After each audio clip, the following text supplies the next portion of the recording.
Good morning, everyone. Romney Smith at WTOC. Thank you for joining us on the News Now for local, regional, and national news that we bring you on multiple platforms, including our website, WTOC.com, the WTOC apps, Roku, Amazon Fire Stick, Facebook, and Twitter. You can always interact with us on Facebook. If you have a question, ask it there. I'll try my best to get you the answer. We're going to start with breaking news. Right now, coming out of Glenn County, within the last 30 minutes, WTOC learned that there were 2 deaths reported after an unfortunate incident at St. Simon's Island over the weekend. So here's what happened. A mother and a toddler went into the water over the weekend. Glenn County Police responded to multiple calls of swimmers in distress in the water off of St. Simon's, right near Massengale Park, around 6 o'clock Sunday evening. 34-year-old Alicia Rankin from Jessup and a toddler were the 2 in the water struggling to make it back to shore. Both were taken to the hospital, and unfortunately that woman died. A 39-year-old named Gregory Granther went into the water to help them get out. He went under the water and unfortunately never came back up. His body was discovered this morning. Miss Rankin was taken to a hospital in Brunswick and died. Right now, WTOC is working to learn the condition of the child involved. Again, a mother and a toddler went into the water, and then a man went in after them to try to rescue them once it was apparent to those on shore that the mother and the child were struggling to get back to shore. That man went under and was not discovered until early this morning. His body was recovered, and the woman and child were both taken to the hospital in critical condition.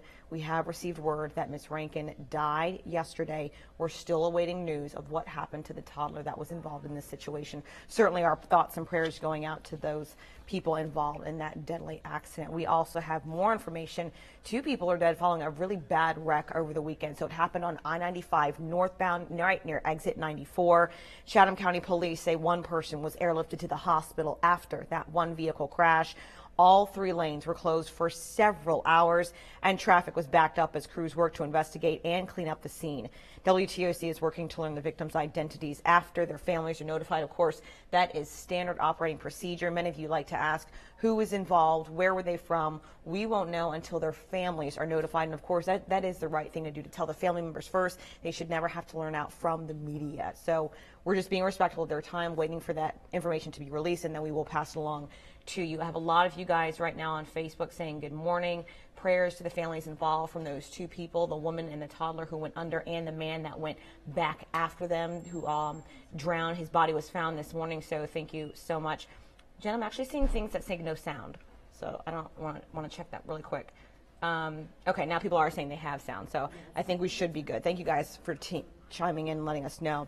All right, so I also have to let you know the start of hurricane season just a couple of weeks away. Emergency officials also say they want you to be prepared. Let's talk about Bluffton. They're actually holding readiness classes. They actually start tonight. So this is the 3rd year that Bluffton will hold an emergency management meeting with people. For about an hour, you can receive key information on how you need to prepare for the upcoming hurricane season. It's important because as you've been paying attention to WTOC, our meteorologists have been telling you that this upcoming hurricane season will be more active compared to last hurricane season. Emergency officials will discuss the importance of having safety kits, insurance coverage, and even details about evacuation routes.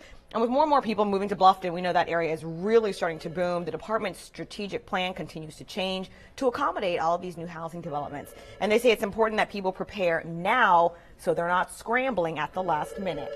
We always like to provide these classes close to the beginning of hurricane season, so it's top of mind.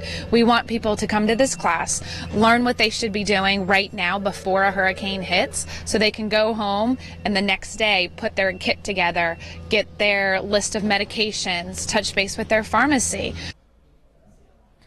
The first class begins tonight at 6 o'clock at the Bluffton Police Department. There will be another class next week on the 23rd, also starting at 6 p.m. But I do need to let you know tonight's class completely filled up. So you can always register for the one on the 23rd. You can RSVP to that class right now. All right, I want to take a moment to discuss voting. This is not a commercial, nor is it commentary on all the political ads that we see on TV right now. Simply a reminder that you need to register in South Carolina. You still have time to register to vote for the upcoming South Carolina primary. Today is the very last day you can register by mail. The deadline to register is online and in person has already passed. So if you would like to participate and you are of age, registering by mail is your very last chance in South Carolina today. Also, early voting continues in Chatham County for the Georgia general primary election. You can vote at the main voting office all week from 8 a.m. to 6 p.m. You can also vote from 9 a.m. to 4 p.m. at the Civic Center. The Islands Library and the Mosquito Control Unit will be open until 4 p.m. all week for you to vote.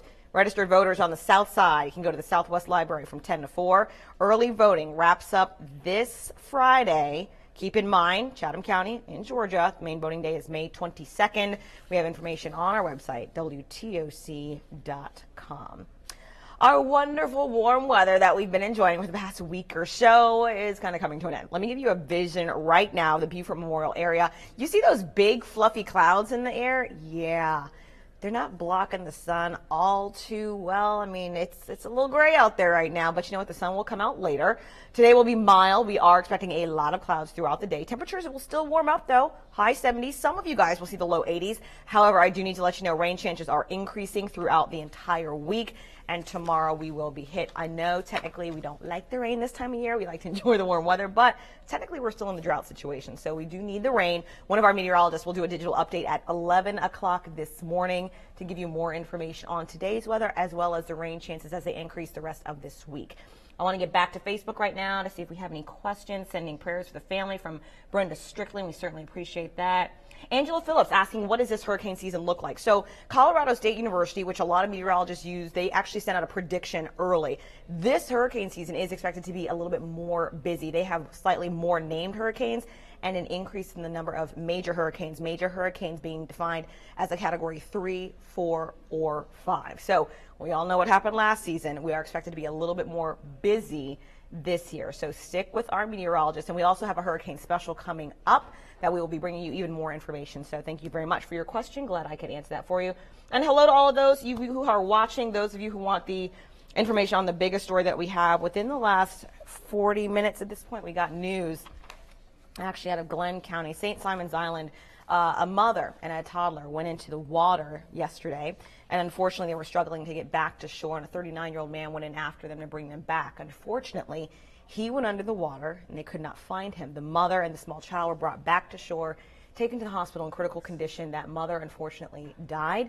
We're still waiting for condition on the small child, and then the body of the man that went in to help them also discovered early this morning. We just received word of that this morning. So certainly a very sad situation that happened on Mother's Day on St. Simons Island. Lots of thoughts and prayers from you guys on Facebook going out to that family, that tragic event happening. We thank you so much for joining us, of course. And I have, let's see, Loretta Sherling saying, have a good day around me. You too, guys. This Monday is off to a tragic start. I know I'm breaking your heart right there, bringing you all this sad news, but of course it is our job to let you know what's going on in the community. You can always connect with us online at WTOC.com as well as our social media pages. We thank you so much for joining us. Remember, the next digital update will be at 11 o'clock this morning. See you then.